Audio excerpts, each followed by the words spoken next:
What was the situation leading up to the German commencement of Fall Gelb? What were the forces that took place? And how was the campaign conducted? We look at the campaign overview for the Battle of France, 1940. This is the Principles of War podcast, professional military education for junior officers and senior NCOs. Ladies and gentlemen, welcome to episode 66 of the Principles of War podcast, the Battle of France, 1940, Campaign Overview, Part 1.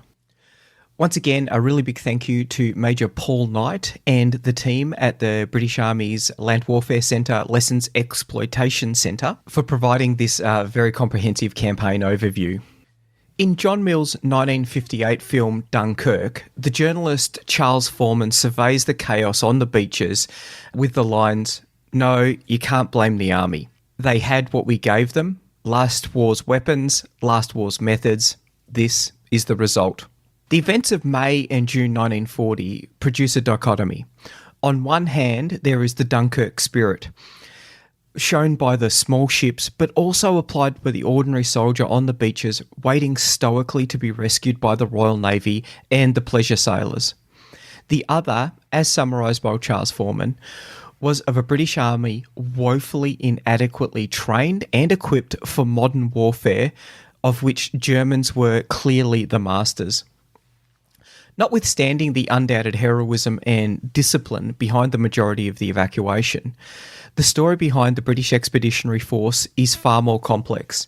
The Anglo-centric concentration on the British Army, and especially the evacuations, masks the simple fact that the British Army was, by far, the junior partner. In terms of divisions, even Belgium fielded more than Britain. On the 10th of May 1940, when Germany commenced their invasion of the Low Countries and France, there were 104 French divisions, 22 Belgium, Great Britain had 13 divisions, and the Netherlands had 10. That gives a total of 149 divisions on the defence. Germany was attacking with just 93. When we drill into the details of the 13 British divisions, we see a mixture of capabilities. There are 5 first-line territorial divisions, 42nd, 44th, 48th, 50th and 51st, and there are 3 second-line territorial divisions, the 12th, 23rd and 46th. So these last 3 were raised in 1939 as part of the doubling of the TA. And on the 10th of May 1940, they were still only partially trained and lacking their full complement of equipment. They were mostly employed on line of communications and infrastructure construction tasks. Despite this, Britain deployed some 440,000 personnel to the northeast France between September 1939 and May 1940. This was in addition to home defence, imperial defence, especially due to the uncertainty of the Italian position and their colonies of Libya and Abyssinia, and the Norwegian campaign. The deployment of the 42nd East Lancashire Division Territorial Army was delayed due to uncertainty over whether it would be deployed to France or to Norway. In the end, it went to France, but without one of its 3 field artillery regiments, which was sent to Norway. In looking at how those British divisions were armed, we can compare and contrast that with the British Expeditionary Force of the First World War.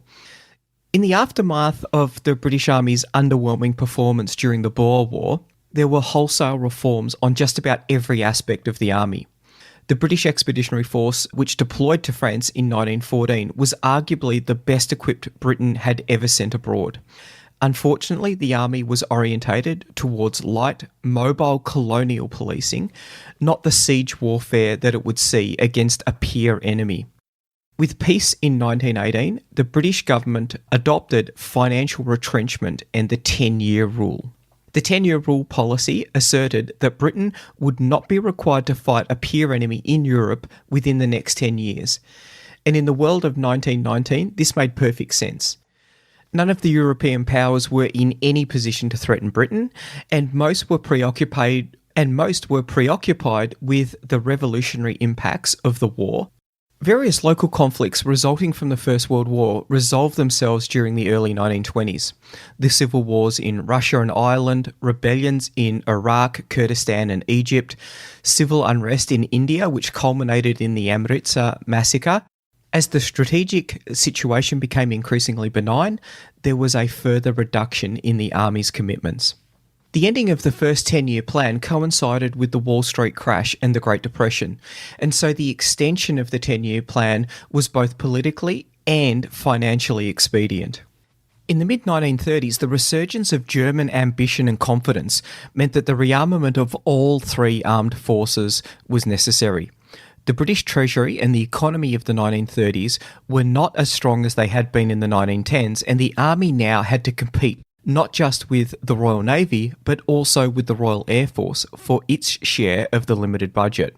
But with an increasing threat from Germany, the question asked was how quickly the TA could mobilise and how much could it contribute. The initial answer was not a lot. As late as September 1937, the Secretary of State for War, Leslie Hoare-Belisha, visited the Maginot Line and the French Army manoeuvres and wondered whether France needed any help from the British Army. Defence planners recognised that any sizable deployment onto the continent would require the mobilisation and deployment of the Territorial Army. In 1940, the TA provided half of the 10 frontline divisions.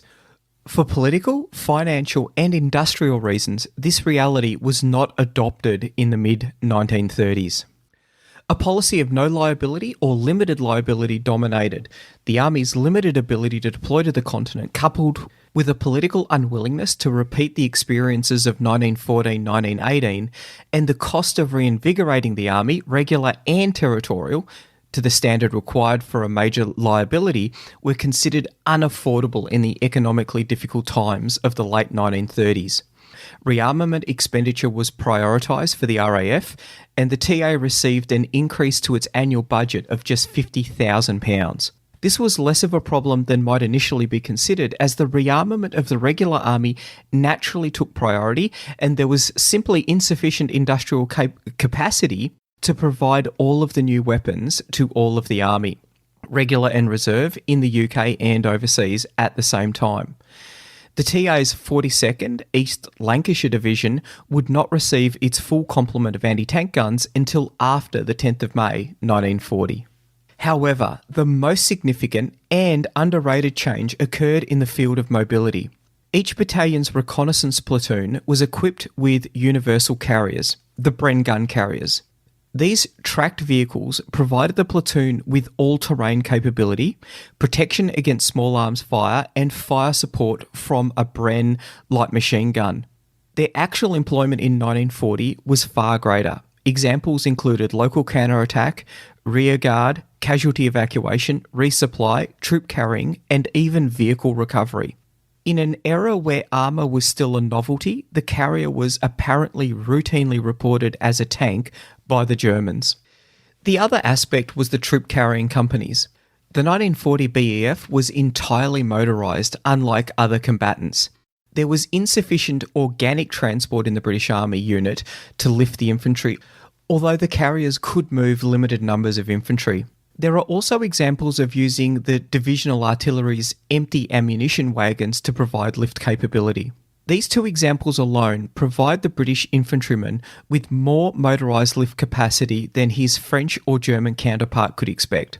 They mostly still marched like their fathers. The troop-carrying companies were centralised assets which were allocated to redeploy specific units and formations.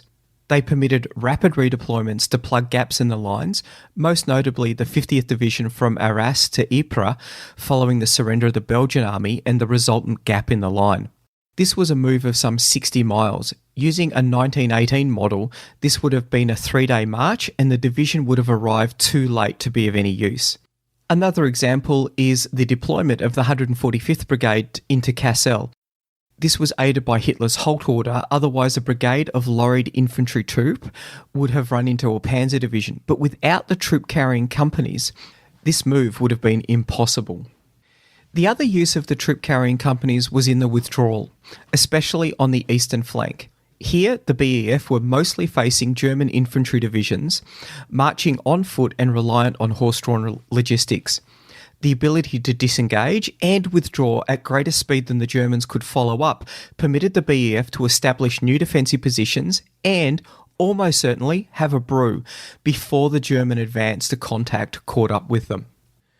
The most striking example of this capability disparity occurred around what became the Lille pocket.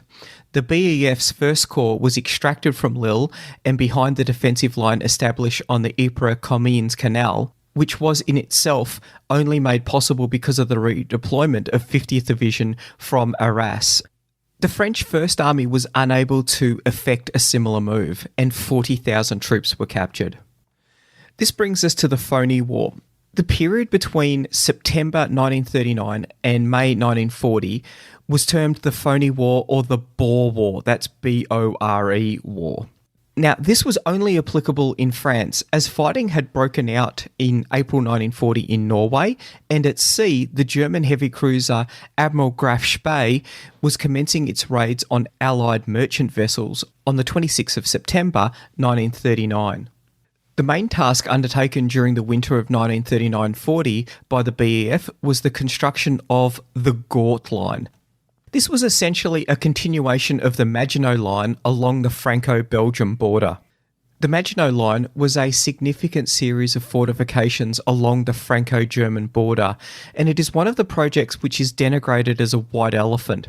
It absorbed a large proportion of the French defence budget, which could have been better employed in developing a more mobile, armoured army appropriate for 1940.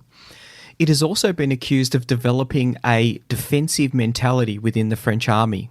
Robert Doughty, in The Seeds of Disaster, argues that, in reality, the Maginot Line performed its designated function in 1940, and that the failures of 1940 lay elsewhere. Essentially, it was a manpower-efficient means of defending a large, shared border to protect regions of vital natural resources and industrial capacity, thereby permitting the concentration of divisions for manoeuvre operations in northeast France and Belgium. A manpower shortage relative to Germany following the First World War was a major concern for the French army.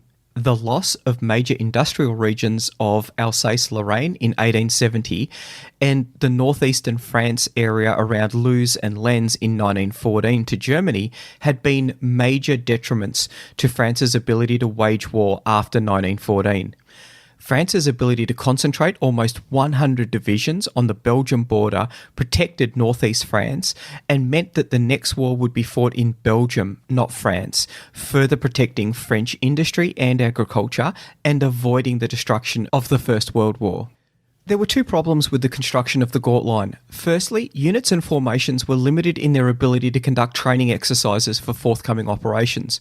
Some did, including Major General Bernard Montgomery's 3rd Division, which exercised both advances and retirements. The second problem was that the Allied plan in response to the German invasion of the Low Countries was to leave these prepared positions and to meet the Germans in Belgium and the Low Countries. The plan, which was adopted by General Maurice Gustave Gamelin, the Supreme Commander of the Allied armies, was the breeder variant of the Deal Plan. This is Plan D.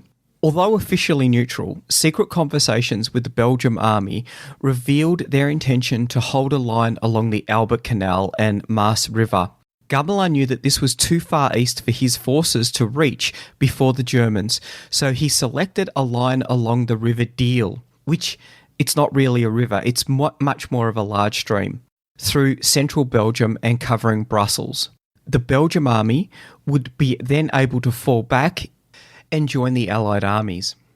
From there, Gamelin planned to conduct a methodical battle where the Allies could bring their superiority, especially in artillery, to bear. This was to be conducted by the 1st Army Group, consisting of the BEF and French 1st and 9th Armies. Also in the 1st Army Group, but not involved in the move, was the French 2nd Army, whose left boundary included Sedan. The 7th Army provided the GQG Reserve, or the Grand Quartier General, or General Headquarters. The French 7th Army was based at Reims behind the 9th Army, but also able to support 2nd Army. And as the German plan, Fall Gelb envisioned Army Group A in the region of Sedan and Monterme, precisely on the French 2nd and 9th Army boundary, 7th Army was perfectly placed to counterattack and defeat any attempted German breakout. However, Gamelin was concerned that no attempt was being made to support the Dutch, and on the 20th of March 1940 he issued the Breda variation. 7th Army was transferred from the strategic reserve to the extreme left of the Allied line. Their role was to advance through Belgium to join the Dutch at Breda. This one decision left France devoid of any strategic reserve. The fate of the Battle of France was sealed. The evolution of the German plan Fall Gelb, or Case Yellow, is extremely convoluted, and we'll look at it a little bit later. It's expertly covered in chapters 2 and 3 of Friese's The Blitzkrieg Legend, which is a really important book, and I'd highly recommend picking up a copy if you can. The first point of note is that the Blitzkrieg was not a doctrine in the German army. Its existence is summarised by Professor Sir Hugh Strawn. It was victory that gave Blitzkrieg the status of doctrine. The initial version of Fall Gelb involved the German Schwerpunkt, or main effort, conducting a right hook through the Low Countries, which would clash with the Allied Schwerpunkt, resulting in a First World War style clash of arms described as a Kesselschlacht, or cauldron fight, a battle of annihilation of which Verdun during the First World War proved an example. Friese argues that this clash of arms was anticipated by Hitler and the German High Command. In early 1940, doubts about the existing Fall Gelb emerged and a revision was ordered. The revised Fall Gelb, which would be implemented in May, was authorised on the 24th of February 1940. This plan consisted of 4 main thrusts: an airborne invasion of the Netherlands by Luftlandekorps, or Air Landing Corps, with ground support provided by AOK 18. This was part of Heeresgruppe, or Army Group B. Army Group B would advance through central Belgium. Army Group A would advance through the Ardennes, and Army Group C would pin 24 Allied intervention divisions on the Maginot Line, including the 51st Highland Division. It's now worthwhile having a little bit of a look at the Orbats. I'm going to pick out the edited highlights of these, but I will put all of this on the show notes. So have a look at the show notes. It'll include it in a lot more detail. Army Group A is under von Rundstedt. So this is the main effort.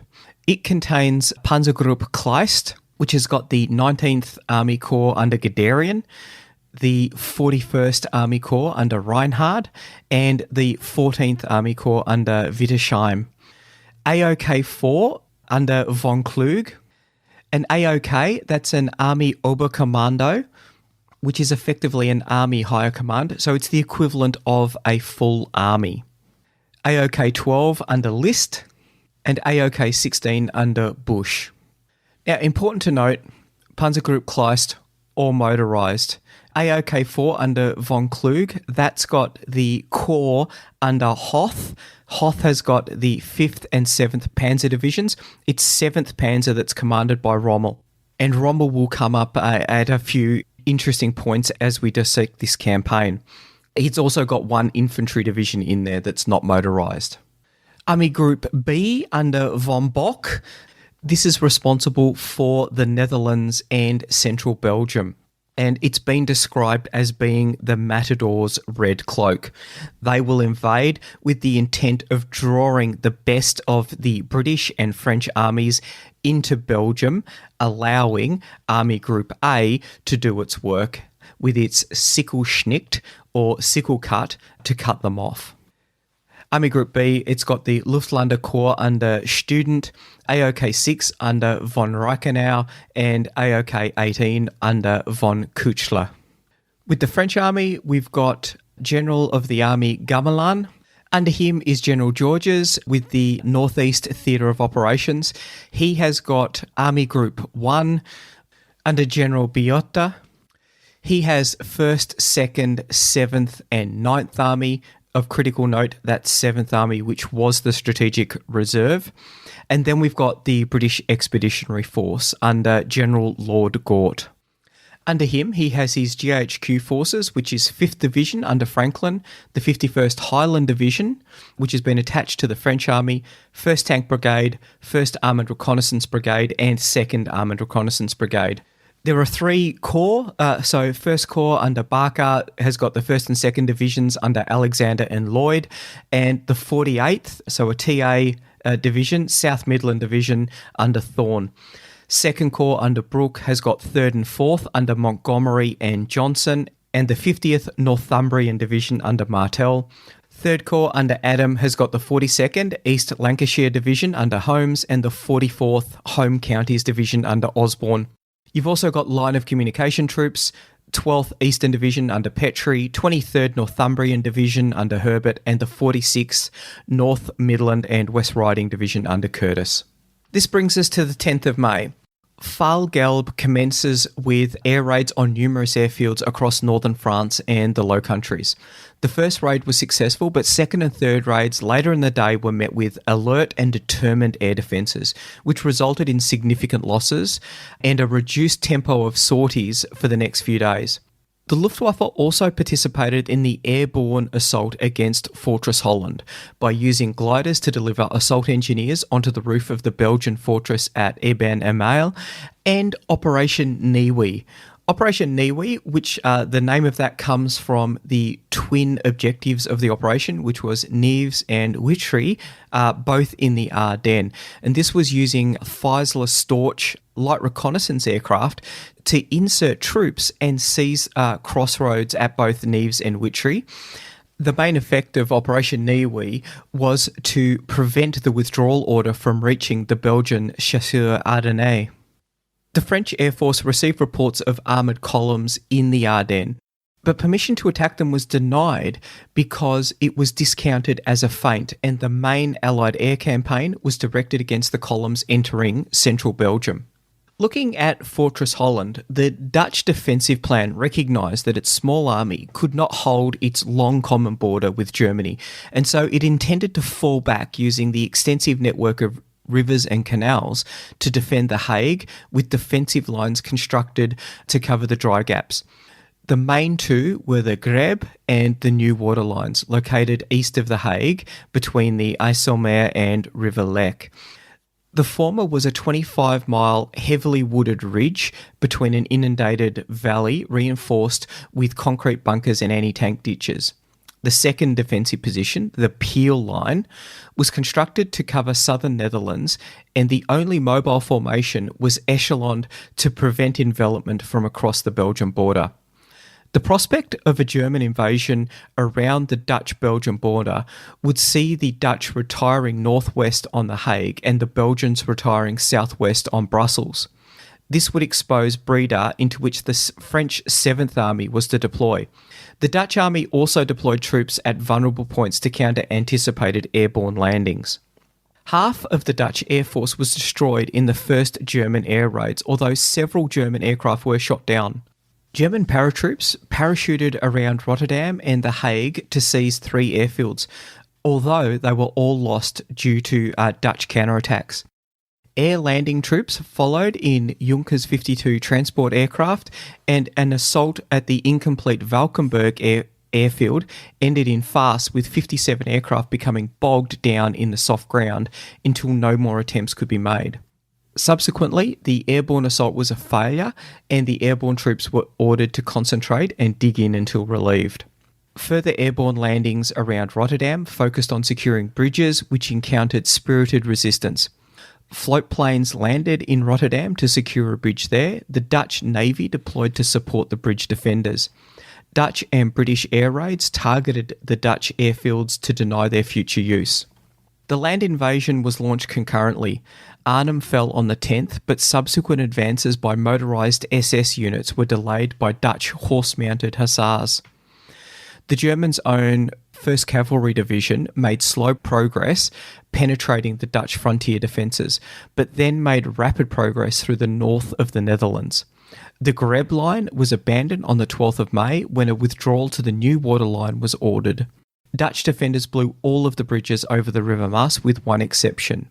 At Gennep, German commandos, dressed as Dutch military police escorting German PWs, surprised and overpowered the defenders to seize the railway bridge intact.